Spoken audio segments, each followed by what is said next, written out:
How do you know your ADHD med crash is hitting? Comment your experience down below, because anyone who takes ADHD meds that are a stimulant, we know when our med crash is hitting. We can feel our med crash start to hit. Mine hits right around 5:30.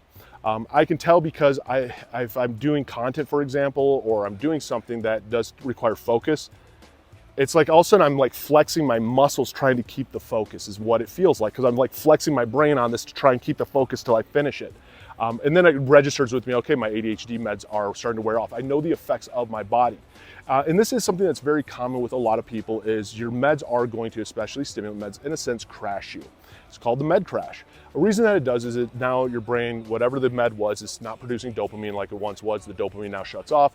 That reward center is gone. The internal dialogue starts picking up. And now all of a sudden you start dopamine searching a little bit. And guess what? Welcome to the med crash. It can affect your mood, it can affect your appetite, it can affect a lot of different things out there, and it is important to understand how this affects you, because each med crash is a little bit different. And I share again from experience, because I got diagnosed ADD at 13, re-diagnosed ADHD at 17.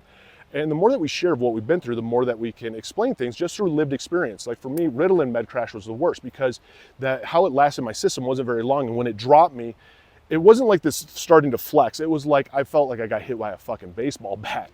Where with Adderall, when it starts to wear off, it's like I can feel my brain muscles flexing to keep the focus, which is something that's very tolerable, and I can walk it down myself. And that's what it's all about and why I share it. It's educational purposes only for the ones out there struggling, to hopefully make it make sense a little bit more for you.